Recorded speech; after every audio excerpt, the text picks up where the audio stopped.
It's Wednesday. Tried to play it off like I was not waiting for you to be here. Have a beer with me. Happy Tap Talk Wednesday, everyone. Happy 21st night of September to all you Earth, Wind, and Fire fans out there. Body ya, right? Cheers and toast to nearly fall. Actually, the last day of summer. Today is officially the last day of summer. I'll have a beer to that. Welcome to this week's Tap Talk. Hope you've got something nice and cozy on. Damn, it's cold already. We went from 80 degrees last night, and I think it's like 50 out there right now. And I think they're talking about snow tomorrow. Just kidding, but I think seriously might be frost. It's the seasons are officially changing. I can smell the fall yesterday, and we're just over 1 week out from our Cranberry Fest, which means it is damn fall, and that's okay. Fall is a good time. It's a good time for drinking beer, especially. So tip of the glass to you. Hopefully you've got something nice to enjoy as well.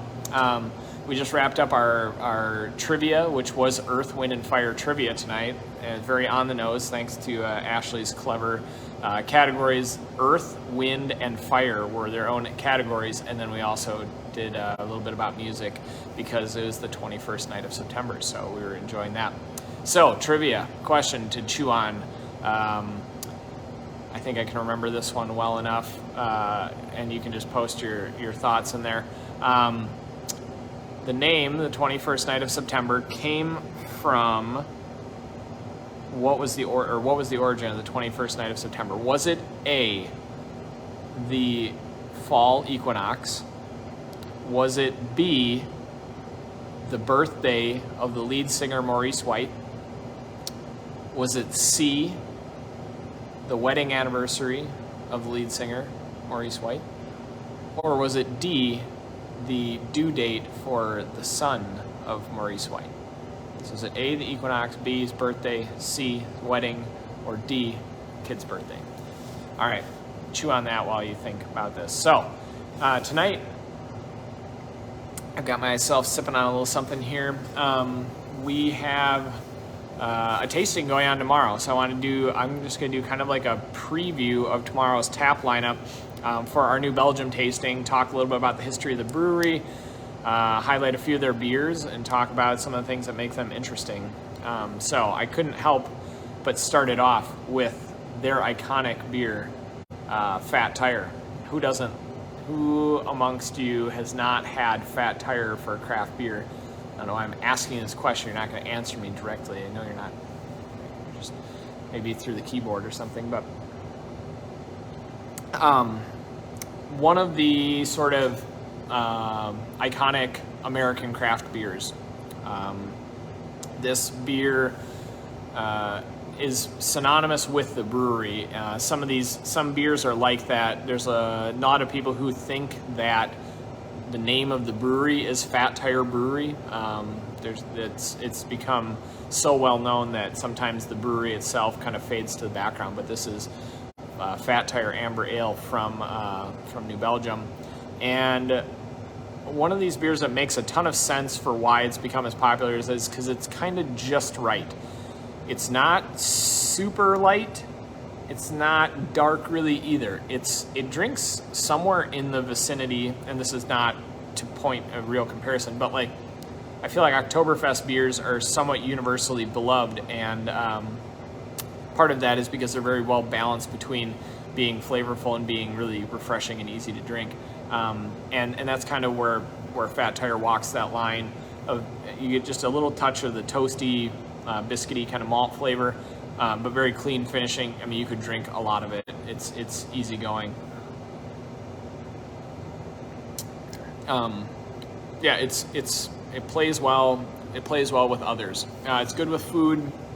Sturdy enough to stand up to a nice steak, something like that. But it's subtle enough that you could pair it up with with just something mild and easy too, maybe a little bit of seafood or just a light salad. It's a very adaptable beer. The name Fat Tire is sort of, there's a lot of lore behind this with New Belgium, of why, you know, the whole history of the brewery. Some breweries, some beers have this kind of legend that follows them along, and New Belgium certainly has that with their connection with biking. Fat Tire is a reference to Fat Tire bikes, which at the time were been mountain bikes, anything that had a little bit more of a plump tire than your standard road bike, and was gained inspiration from Jeff Lebesch, the owner and founder, on a trip through Belgium. Biking through Belgium, learning about beer, becoming inspired about Belgian beer in particular, and the way that they, you know, there's the saying that beer is to Belgium what wine is to France, and that people of Belgium are very proud of their beer, very interesting, unique beer styles, and I think Jeff felt that there was a space in the American beer market to showcase some of that interesting character, and I think he was very, very correct. So he and his wife at the time, Kim Jordan, started New Belgium in 1991 in Fort Collins, Colorado. So they've been around for 30 years, and 30 plus now, and you know, have become sort of a fixture of the craft beer movement for sure in Colorado and beyond. I mean, that's kind of a similar wave, a similar era of a lot of these craft breweries that started in the late 80s, early 90s, and certainly have had good staying power and have grown and made a lot of interesting things. So Fat Tire is their hallmark beer. Nobody, you know, it's a bit of a Sara Lee beer. Nobody doesn't like it. I shouldn't say that. Somebody always doesn't like something, but it's damn good, and it's just a good go-to. And we happened to tap it this last Friday, just by chance. I knew we had the tasting coming up, so I kind of wanted to get it on a little in advance. We tapped it on Friday of this past week, the day before the Schwamingen Fat Tire Festival, which we host here, which is one of the largest mountain bike races in the country. So that was pretty cool and serendipitous, so we just happened to be digging into it at that point. So, Fat Tire will be on tap tomorrow. Tomorrow, our event goes from 5 to 7 o'clock. We'll have 4 different New Belgium beers on tap. We'll also have the Cobble House Cafe food truck here. It's going to be a little cooler, like maybe in the 50s, upper 50s tomorrow. So we'll also have a bonfire going outside. We have some Hammerschlagen. Our sales rep, Sean, will be up visiting. He's got some swag. He's going to be doing some like custom-made koozies on the fly. And there'll be giveaways, there'll be some good chance to win some New Belgium prizes, to try some of these different interesting beers, and to get some good tasty food, and just to kind of get in the swing of the fall. So, all right, next beer up from them is this is their Honey Orange Triple. This beer, I would guess, I don't know, I've kind of fallen out of familiarity with exactly their release schedule over the last few years.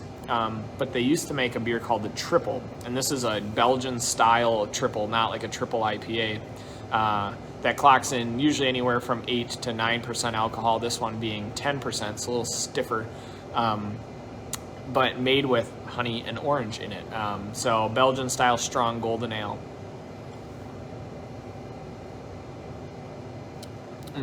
It's one of those that if you let it warm just for a little bit, often my rule of thumb, if a beer is strongly flavored, strong in alcohol content, if you can let it sit out and just gain a little bit of warmth, it will make it taste a lot better. It'll bring out a lot more flavors, and especially if a beer is kind of boozy, like 10% or above, sometimes when it's cold, you perceive that alcohol flavor more. So if you let it warm up just a bit, it kind of mellows that or melds in with the flavor if it's a good beer. Sometimes if it's not a well-made beer, the alcohol stands out, keeps kind of kicking you in the teeth. So this one, like I said, I think evolved from their triple, which used to be kind of a, hate to say this, but sort of like a cheap way to get drunk on craft beer. You could buy a 6-pack of the triple for like $9 or $10, and it was like 10% alcohol. So like there were occasionally people who were like, I like craft beer, but also I kind of want to get hammered, and so they would buy a 6-pack of that. The honey in here claims to be, and I I don't mean to be like allegedly, but it's just what I'm reading off their website, and I'm sure they're being forthright and everything about it, but comes from a connection with an African farmer that brings them their honey, which is very cool. I think helps establish some economic support there.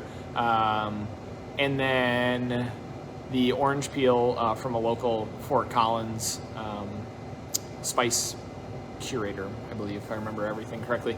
But honey and orange, floral. It's got a lot of that Belgian yeast character, which if you're not familiar with it, can smell a bit like flowery, perfumey, herbal, spicy, kind of smell like you're kind of like giving a whiff of like a, almost a bit of potpourri, or fresh herbs. Walking past a fresh herb garden, a little bit of all those things, and then a bit of the citrus in there, and probably a little too easy to drink. Again, with these beers being stronger like this, sometimes when they're light and this beer is unassuming, but it is potent.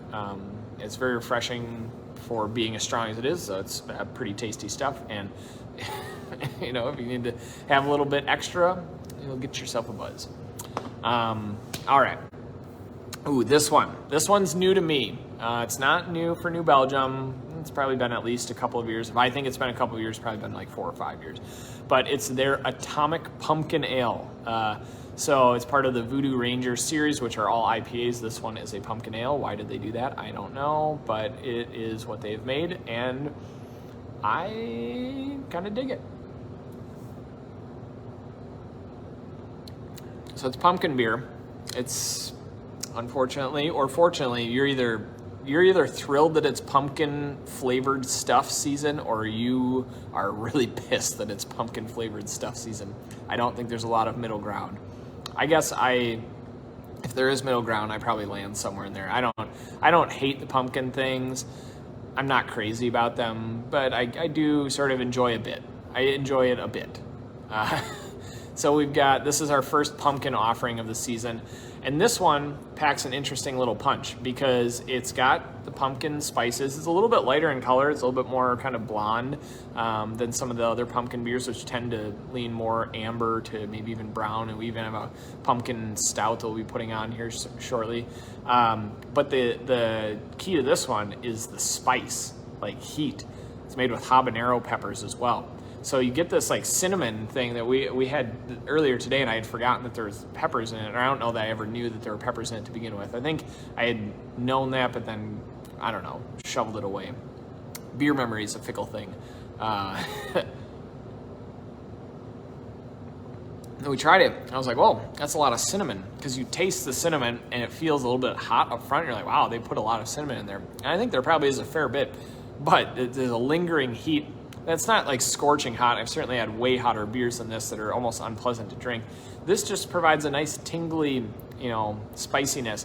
I think it's Midwestern hot, perhaps. Like it's perhaps Lutheran hot. Like if you think ketchup is spicy, then you might find this one got a little bit of pep to it. But it's actually very drinkable. It is 6.5%. I was gonna say only. I get used to so many of these beers being 8 to 10% alcohol. So when something's 5 or 6, you're like, oh, that's not bad. But compared to a lot of other beers, that's still pretty strong. So 6.5% is nothing to shake a stick at. But it's also not exactly ass kicking. So a really nice fall seasonal, and just kind of a cool and interesting beer. So we'll be rocking that tomorrow. I think you'll probably dig it. Holy cow, I've been rambling and I haven't even gotten through all my beers and or said much about New Belgium. Quick facts, they are some of the pioneers of, I think, popularizing Belgian beer styles in the United States, particularly sour beers. Enter La Folie. La Folie is probably one of the earliest American true sour beers to be produced on a scale that's still kind of in production today. And I think has set a benchmark for what sour beers, what barrel aging and sour beer aging can be like. And I think a lot of that credit is due to Peter Buchart, who came to New Belgium in 1996 after about a decade's worth of brewing at Rodenbach in Belgium. And Rodenbach, if you are dipped in the beer culture, you'll know is one of the most highly regarded sour beer producers in the world. Make excellent sours. And La Folie has been one of the cool, interesting sours, and probably one of my favorite beers from New Belgium over the years. It is a sour brown ale. It has tart green apple kind of flavor going on there, a little bit of caramely malt. I'm just gonna try some.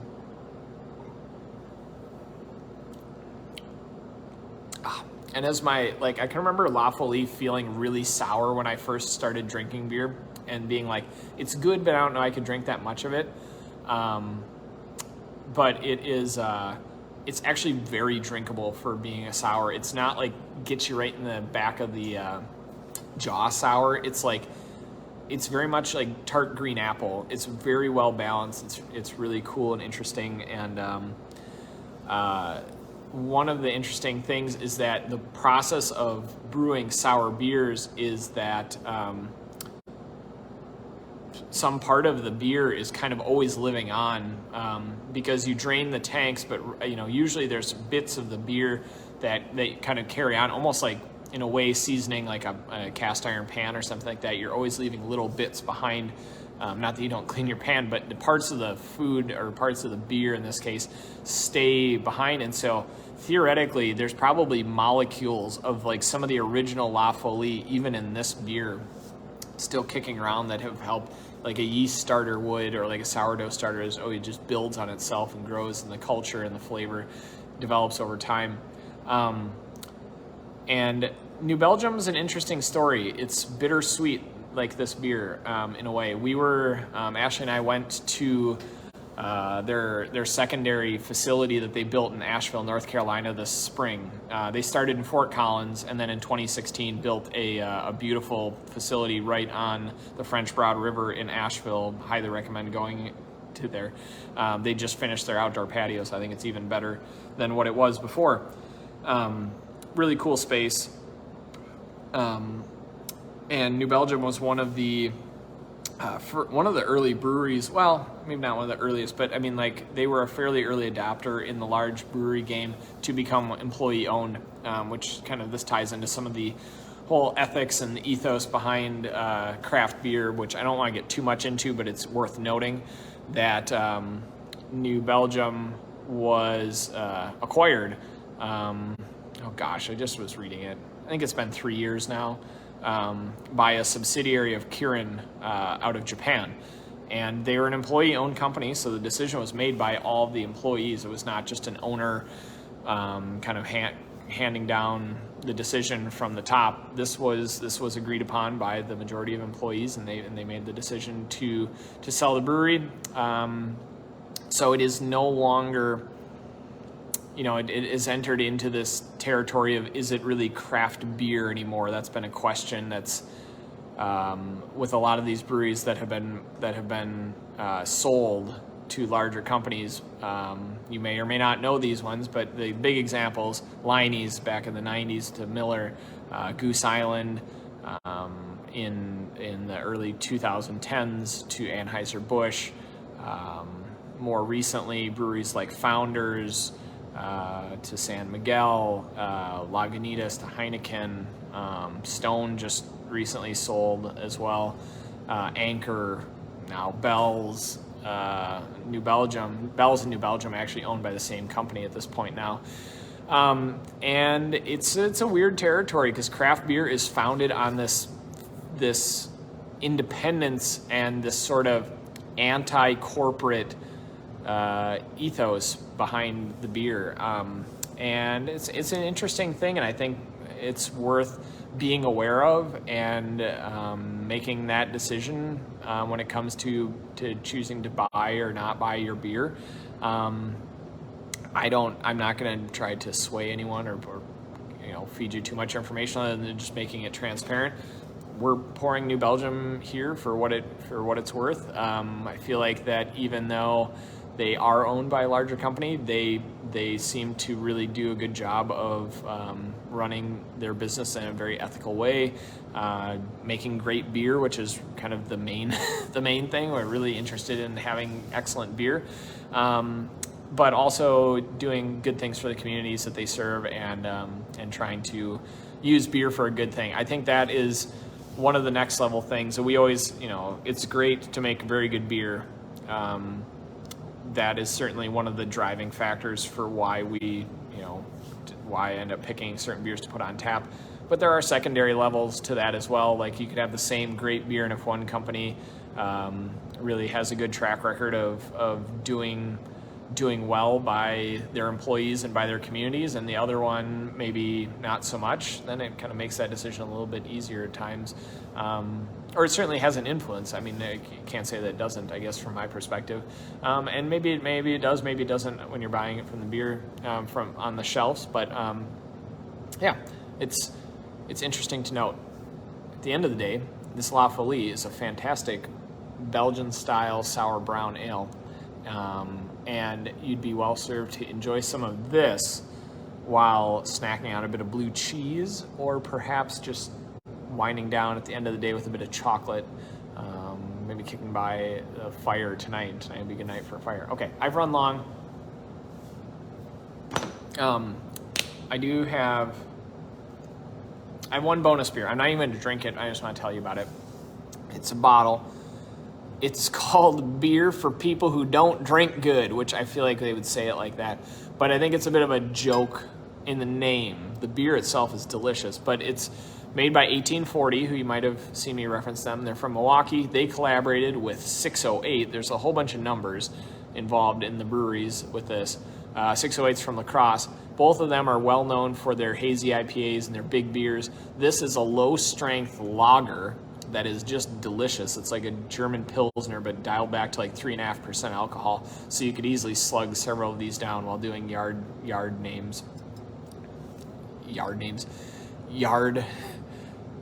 chores. I looked up and saw Xylus saying great name, and I just said that. So clearly I should be done here pretty quick. Anyway, we have some bottles of this stuff in a limited collab.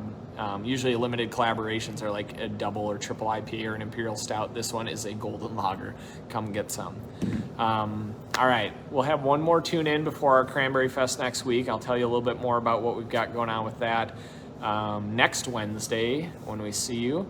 So until then, I hope you have a wonderful evening. Stay warm. I didn't think we have to be saying that quite this early in the year. And I hope you have a nice rest of your week. Cheers and happy Wednesday.